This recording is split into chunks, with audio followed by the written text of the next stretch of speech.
Salam gadyrdan ýyleşler. Salam mähriban, iman akydawanlar.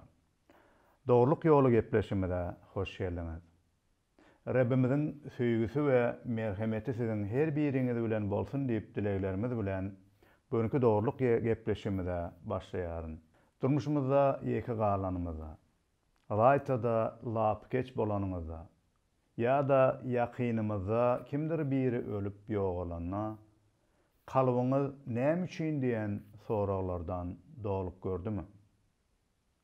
Biziň rek saatly nemis awçarka itimiz bar.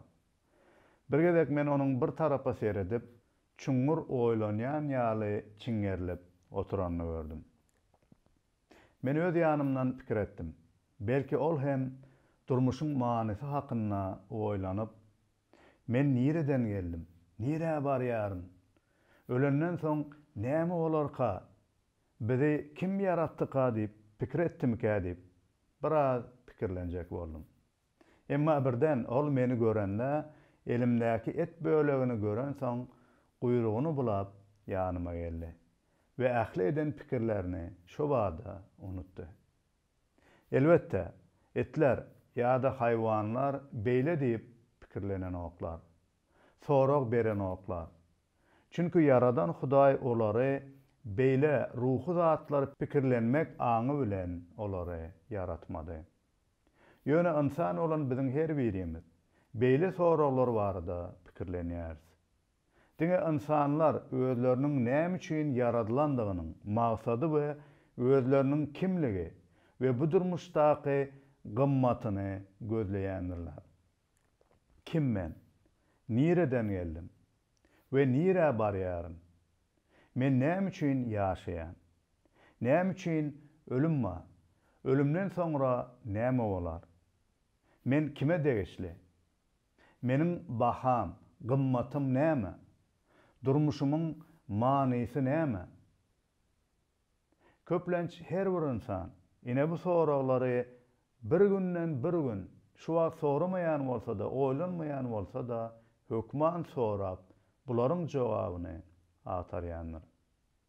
Gelin ilki bilen insanyň şahsiýetiniň, ýagny kimliginiň manysyna düşünelim. İnsanyň kimdigini görkezýän şahsiýeti insanaky häsiýetleri we inançlary bilen belli bolýar.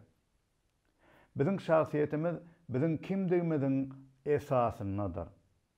İnsanyň şahsiýeti hem özü barada we durmuş baradaky özünde emele gelen inançlar we pikirlerine esaslanyp emele gelýändir. Şonuň üçin özüňi kimdir diýip pikir etmegiň seniň durmuşyňda saýlap seçjek zatlaryny anyklaýandyr. Biziň her günkü gepleýän sözlerimiz we edýän hereketlerimiz özümizi kimdir biri saýmagymyz ýa-da saýmazlygymyz esasyna bolup geçýändir. Ýagny biziň şahsiýetimiziň esasynaky pikirdir, düşünjelerimize baglydyr. Her bir hereketimiz kime we näme baha, ýagny gymmat berýändigimize baglykda emele gelýär. Bu bir iň gymmatly hazyna ýalydyr.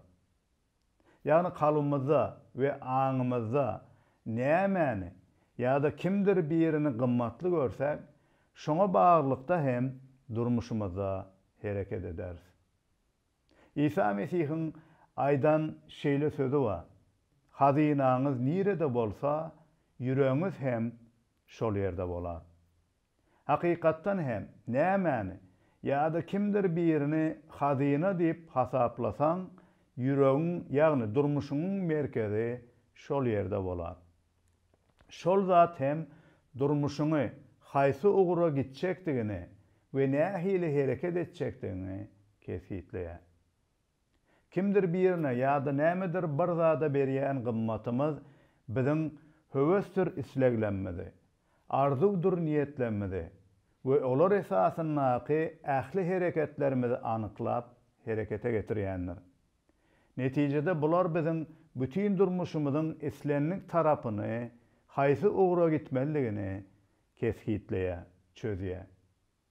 İnsanlaryň hemmesi diýen ýaly özünnäki bu hazinany, ýagny özüniň şahsiýetiniň merkezinde duran zady gözleýär.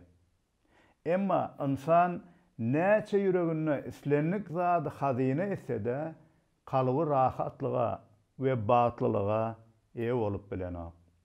Çünki insan Hudaýyň beren esasy hazinasyny ýitirendir. Özümiziň kimdigimizi anyklamak we hakyky batlylyga ýetmek islegi duýgusuna düşünmek üçin gelin mukaddes ýazgylara seredeliň we olardan nirede we haçan insan özündäki iň gymmatly hazinasyny nädip ýitirendigini öwrenip geçeliň. Bularyň bary ozal başda Hudaýyň yaradan ajaýyp eren bagyna bolup geçipdi. Bilşimiz ýaly Reb Hudaý yaradan ähli zatlarynyň içinde insanlary, erkegi we aýaly yaradylışynyň täji kimin aýratyn edip yaratdy. Gelip çykyş kitabynyň 1-nji babyna ýazgy şeýle diýär. Onsoň Hudaý, inni öz keşfimizde, özümize meňzeş insany yaradalyň. Goý olar balyklaryň, guşlaryň, mallaryň, bütün yer ýüzündäki haýwanlaryň we ähli süýrenjileriň üstünden höküm sürsinler diýdi. Şeýdip Hudaý öz keşfine insany yaratdy. Hawa, Hudaý onu öz keşfine yaratdy. Olary erkek we aýal edip yaratdy. Eger ünüs beren bolsaňyz, ýazgyda keşfi diýen söz ulanylýar. Hudaý insanlary özüne meňzedip, öz keşfine olary yaradypdyr. Bu sebäpden insanlar bütün haýwanlardan we ösümliklerden tapawutlydyr. Hudaý bize özüne mahsus häsiýetlerini, akyldyr bilime eýe bolan aň düşünjäni we döredüjilik ukyplaryny berip yaratdy. Her bir insan kimdigine we nähilligine seretmezden aslyna Hudaýyň keşfine yaradylanlar. Keşfi diýilende Hudaýa degişli gymmatlyklara, gowy häsiýetlere eýe bolan, ýagny biri bilen we Hudaý bilen ýakyn gatnaşykda bolup bilmek häsiýetlerine we ukyplaryna eýe bolan bir barlyk edip yaradyldygydyr. Hudaý insany özündäki bu gymmatlyklaryny, ähmiýetlidigi duýgusyny, akıl düşünce eýe bolmak ukybyny, ahlakly bolmak tebigatyny, ýagny insan kalbyna özüniň nuruny, mertebesini yerleştirdi. Netijede insan haýwanlardan tapawutlykda biri bilen aragatnaşykda bolup, dürli duýgulara eýedir. Hudaý insany secde edip bilýän biri, aýdyň aragatnaşyk saklaýjy we döredici biri edip yaratdy. Belli Mesihi yazıcısı C.S. Lewis özünün Şöhratyň Agramy adly kitabyna şeýle diýär. Dünýäde ýöneköy adamlary ýok. Hiç haçan ýöneköy adama duşmadyňyz. Gymmatlygymyz Yaradanymyz bilen baglanyşyklydyr. Eger Hudaý uly we bahasyna ýetip bolmajak gymmatly bolsa, onda onuň keşfinde yaradylan adamlar hem gaty gymmatlydyr. Dogry dälmi? Adamzadyň yaradylışyna yaradylışyň täji diýilýär. Hudaý bizi owadan yaratdy we öz dünýäsiniň bir bölegi etdi. Ol muny oňa wada edip bilmemiz üçin, ol bilen şatlyk, rahatlyk we süýgüden doly ajaýyp gatnaşykda bolmamyz üçin etdi. Oňa wada edenimizde durmuşymyzyň doğruluğunu tapıp bilýäris. Diňe Rebbi tanamakda we ol bilen ýakyn gatnaşykda bolmaklygyň biziň kalymyza dolu kanagatlanma we rahatlyk berip bilýändigini bilmelidirsiz. Emma bu insanlaky bar bolan ozal başdaky gymmatlyk, ýagny bu şöhratly şahsiýet ýoýuldy, hapalandy. Bir çyranyň wagty geçip, ýan oduň tüssesi bilen hapalanyp garalyşy kimin Hudaýyň bizdäki keşfi günä we boyun bolmazlyk bilen kirlendi. Bularyň hemmesi eren bagyna başlandy. Bu yerde Adam ata we Howene zerur zatlaryň hemmesi berilipdi. Ve Hudaýyň özü, esasy zat Hudaýyň özü olar bilen biledi. Hudaý olara özüne inanyp, onuň beren dogruluk keşfine dowam etmek ýa-da başga bir zada inanyp, gymmatly bolan şahsiýetlerini ýitirip biljekdiklerini öňünden duýdurdy we olara saýlaw berdi. Megerem bu taryhy köpüňiz bilýänsiňiz.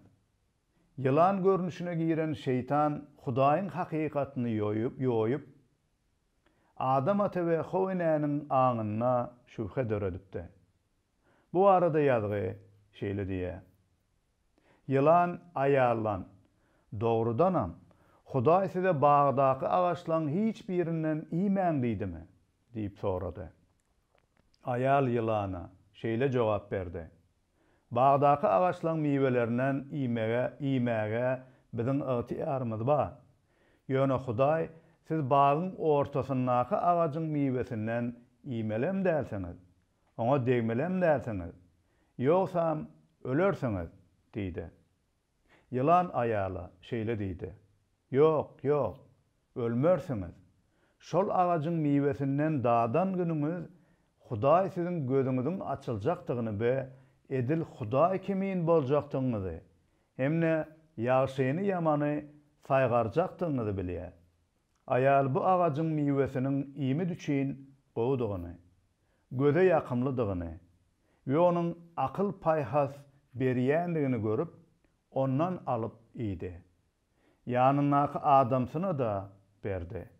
Ol hem iýdi. Olaryň gözleri açyldy.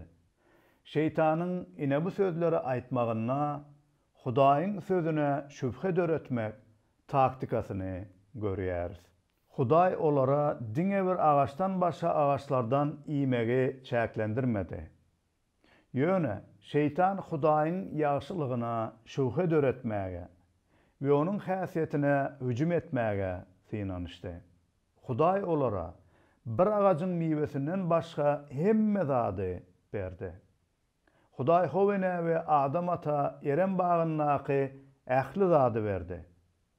Diňe birje agajyň, ýagny ýagşyny ýamany saýgarma agajynyň miwesinden iýmegi gadagan edipdi. Çünki olary ýagşy we ýamany bilmegiň göterip bolmajak ýükünden goramak isledi. Sebebi netijeler we tejribe diňe beden taýdan ölümi däl, ruhu ölümi hem döredýärdi.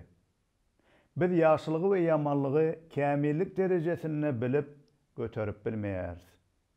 Sebebi biz onuň keşfinde yaradylan bolsak-da Hudaý däldiris.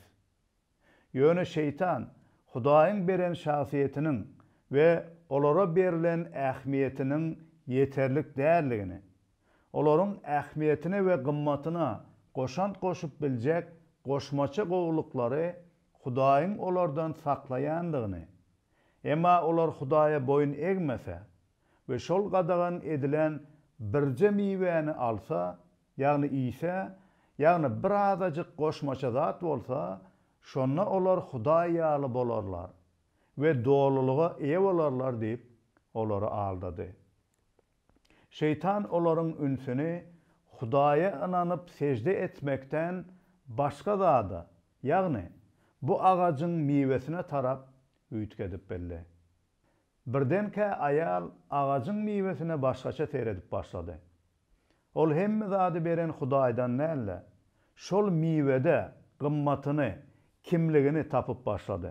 Adam ata we Howene bir miwäniň özleriniň bahasyny, gymmatyny artdyrar we netijede doğruluğa, ýagny hakyky bagta edip biler diýip pikir etdiler. Bularyň bary şowsuz boldy. Olar ulu şowsuzlyga uçradylar. Şol bir adamzadyň nesli hökmünde biz hem şowsuz bolduk. Biz hem bu yalanlara bugünleri hem eýerýäris.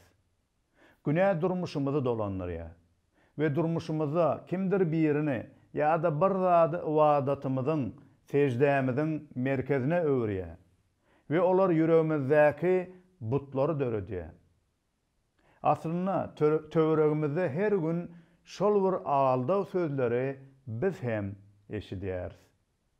Durmuşda gymmatly ýa-da gymmatly däl öýdýän zatlamyda esaslanyp bir-birimize berýän garalamak bellikleri ýaly ýa-da ýyldyzlar ýa-da nokotlar ýaly biz hem bir-birimize gara bellikler ýa-da owadan ýyldyzlar bermege dowam edýäris. Dostumuz hem bize isleyen bir zady ýok diýip ýa-da belli bir okyplanmaz ýok ýa-da belli bir häsiýetimiz ýok diýip bize gowy baha bermeýän bolmagy ahmal. Belki de sizde bu ýa-da o zadyň ýa-da okybyň, owadanlygyň ýokdugyny enataňyz, dostuňyz ýa-da joraňyz, doganlaňyz aýdyp sizi kemsidenler. Belki de çağılamyz bizden isleyen zatlaryny alyp bilmeýänlerine bizim gymmatymyzy bilmän, bize kemsidici ýa-da göwün agyrdyjy sözler aýdanlar. Her gün habar beriş serişdelerine, telewizor ýa-da internetde eşidýän we görýän köp zatlanmaz bize ýoýulan hakykata aýdýar. Özleriniň ýoýulan hakykatlara erýän dostlarymyz bize hem ýoýulan zatlary aýdýarlar. Belki özümüz hem özümüze yalan sözleýänler. Rep Hudaýyň hakykatyna esaslanmadyk dünýä bize şeýle diýär. Bir oyun ýa-da oyuncak, bir maşin, bir iş, bir goşmaça dynç alış, bir oglan ýa-da gyz, bir çaga, bir ogul, bir gyz, bir bilim, bir tejribe size doğruluk, ýagny hopsuzluk, baht, şatlyk we rahatlyk getirer diýär. Durmuşyňyzda özüňize bu doğrulugy, bagty berer diýip aýdýan, oýlanýan bir zat näme? Adam ötewe howen üçin bu bir zat şol gadagan edilen ağaçyň mewesidir. Siziň üçin bu näme? Şol bir zat ýa-da bir näçe zatlar üçin biz belli bir adamlar toparyna girmäge ýa-da şol topary döretmäge, moda bilen giyim giyinmäge ýa-da bilim alyp belli bir derejä ýetmäge, baýlyk ýygnap güýje, ygtyýara eýe bolmaga ýa-da gymmatlygymyzy artdyrmak üçin islenlik käbir zatlary edinmäge synanyşýarys. Olar üçin hem başgalar tarapyndan kabul edilmäge can çekip Hudaýdan däl başgalaryň razylygyny almagy isleýäris. Bular barada bir ýerde şu sözleri okapdym.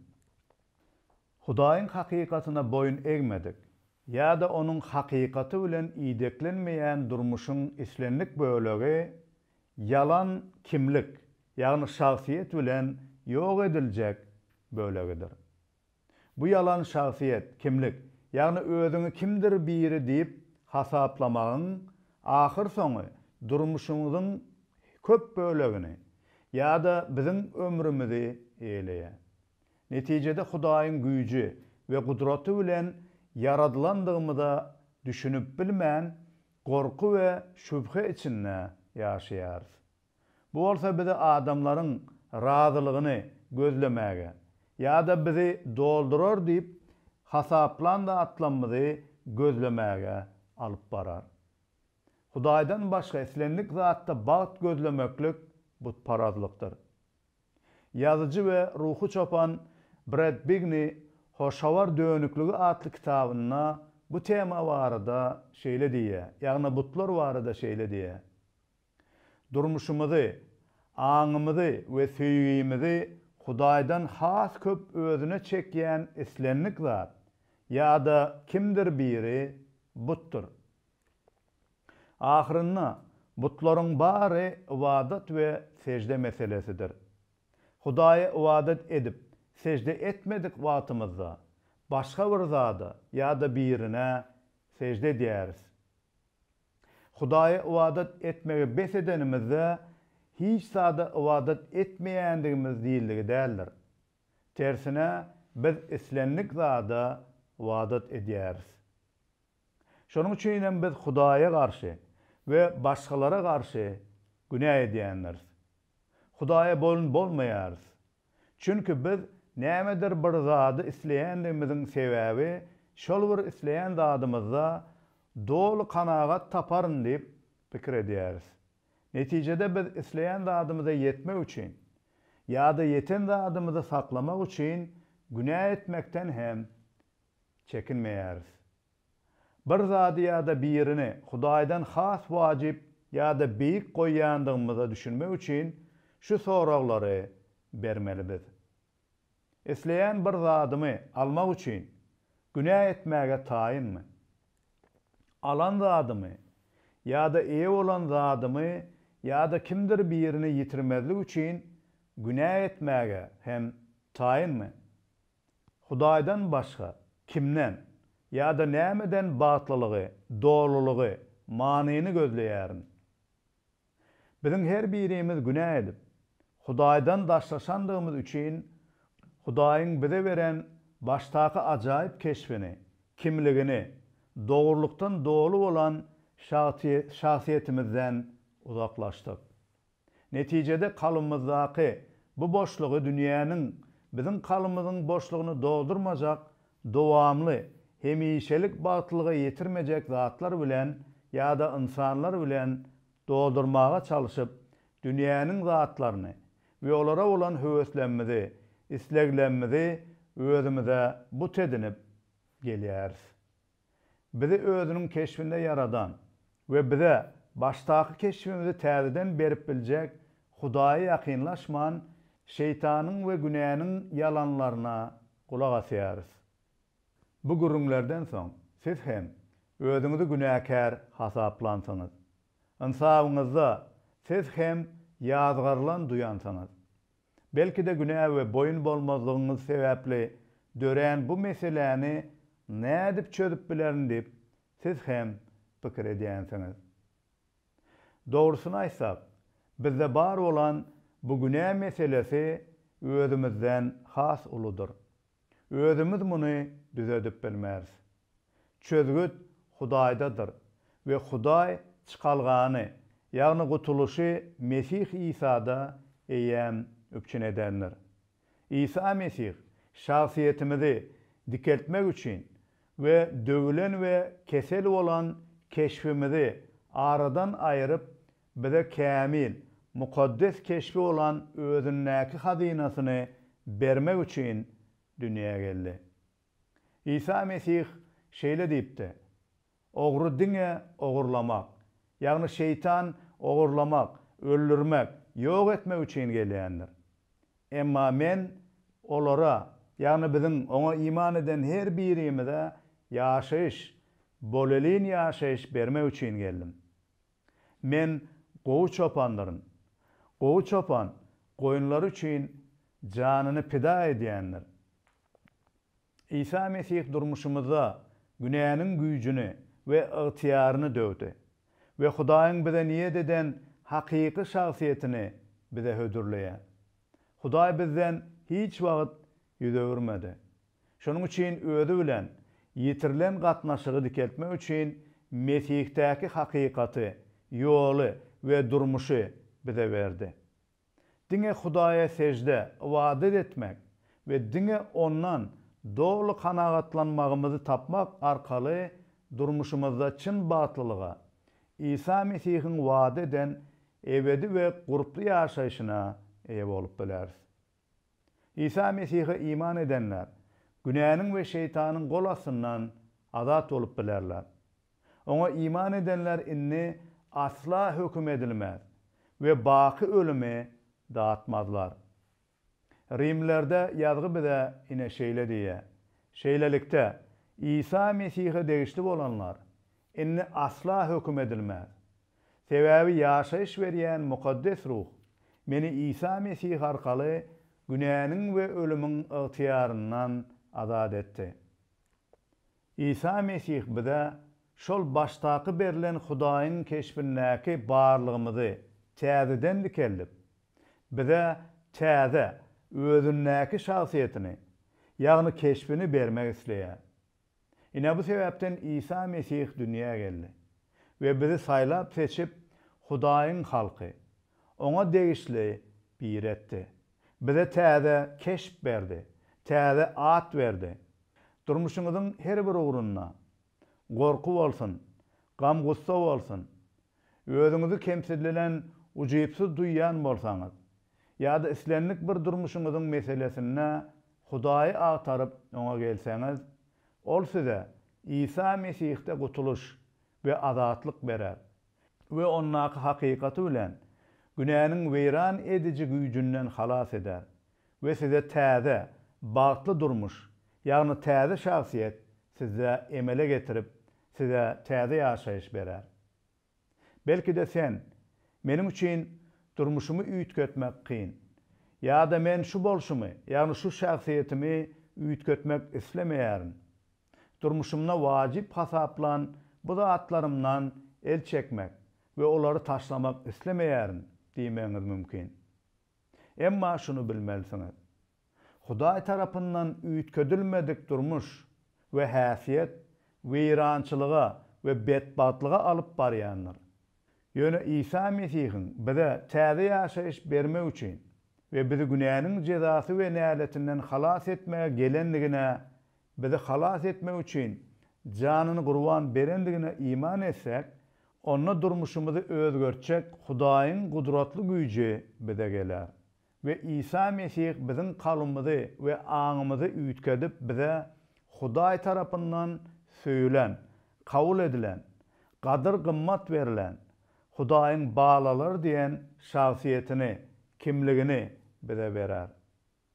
Biz bulara özümiziň nähildir bir aýratynlygymyz üçin ýa-da beceren bir işimiz üçin bolman, Hudaýyň bizi aýratyn edip öz keşbine yaradanlygy üçin we bize günä sebäpli ýitiren keşfimizi täzeden öz merhemeti we söýgüsü bilen İsa Mesih'te täzeden berýänligi üçinler. Kime inanmak we bil baglamak isleýärsiň? Köne şahsiýetiňe galyp, höküm edilip, bedbatlykda galmak isleýärmisin? Ýa-da İsa Mesih'täki täze keşfe, şahsiýete ew bolup, ebedi batly ýaşaýyşda ýaşamak isleýärmisin? Senin esasy baýlygyň, hazynaň näme? Men siziň bilen belli ruhu çopan we ýazyjy bolan John Piper'yň şu goşgusy bilen paýlaşmak isleýärin. Meniň gymmatym menden näl. Etiň we sünküň güýji bilen däl. Ýöne süýginiň haştaky gymmatly yaralaryna.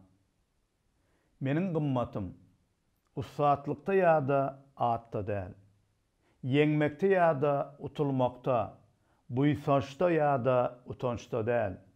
Meniň gymmatym haşdan akýan Mesihiň ganyna. Halasgärime begenýärin. Iň uly hazynam, kalbymyň çeşmesi. Ondan başga hiç kime bil baglamaz canım. Tomus gülleri yitip ölýäris. Şöhrat, ýaşlyk we gözellik geçerçi. Emma baky ýaşaýyş bizi çagyrýar haşda. Bu ýerde boyun alýan iki täsinlik. Gymmatlylygym we munasip dälligim. Gymmatlylygym keskitlenildi. Tölegim tölenni haşda. Biz Rebbi beýgellip we şöhratlap, şatlyga ew bolmagymyz üçin beýik bir waryň ruhanlary we padşalygynyň şahzadalary edilip yaradyldyk. Siz öz özüňiz bilen hiç haçan hem hazyna bolup bilmersiňiz. Siz yaradan Hudaýy hemme zatdan gymmatly hazyna etmek üçin yaradyldyňyz. Siz öz janyňyzyň baky ýaşamagynyň, batynyň we doğrulugynyň çeşmesi bolup bilmersiňiz. Bularyň çeşmesi, merkezi, esasy İsa Mesih'tir.